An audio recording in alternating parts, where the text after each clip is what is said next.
April মাসে আমরা মূল্য বৃদ্ধির সিদ্ধান্ত নেইনি। ভর্তুকি তো চলছে। আমি যখন বেশি দামে জ্বালানি কিনছি, জ্বালানি কম দামে বিক্রি করছি, সেটা ভর্তুকি আমাকে দিতে হয়।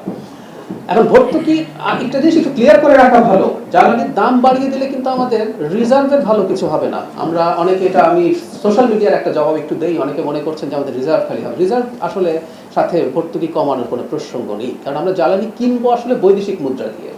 সুতরাং আমি যদি জ্বালানির দাম বাড়িয়েও দেই, আমাকে অভ্যন্তরীণভাবে আমার দেশি মুদ্রার ভর্তুকিটা হবে না হয়তো, কিন্তু আমার জ্বালানি কেনার জন্য যে বৈদেশিক মুদ্রার উপরে রিজার্ভের যে চাপ, সেই চাপটা থেকেই যাবে। সো দুই জিনিস। আবার যেটা বলছেন সেটা ট্রু, যে আমরা যখন প্রচুর ভর্তুকি দিতে থাকি কি হয়, আমার তো অন্যান্য জায়গায় আমার আরো খরচ করার স্কোপ আছে। আমার একটা সরকারের তো অনেক জায়গায় বরাদ্দের প্রশ্ন আছে।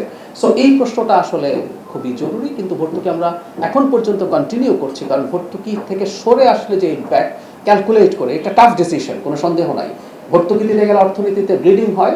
আবার যদি আমরা ভর্তুকি থেকে সরে আসি, বাংলাদেশে যে প্রবণতা থাকে যে খুব সিরিয়াস রকম ইনফ্লেশন হয়ে যেতে পারে, সেচ মৌসুম আছে, সেসব জায়গায় কঠোর অবস্থা হতে পারে। তো আমরা ফর দ্য টাইমিং এপ্রিল মাসে আমরা মূল্য বৃদ্ধির সিদ্ধান্ত নেইনি।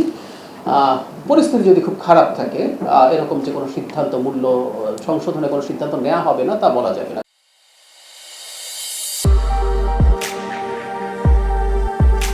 কারণ এটা ফ্যাক্ট, বাংলাদেশের অর্থনীতি, বিশেষ করে আওয়ামী লীগের পরিবেশ ইন্টারিমের সময় অর্থনীতি খুব ভালো ছিল না। বাংলাদেশের অর্থনীতি খুব বেশি ব্লিডিং সহ্য করতে আসলে পারবে না। আমাদের মাননীয় অর্থমন্ত্রী এই ধরনের কথা বা কিছু ইঙ্গিত দিয়েছে।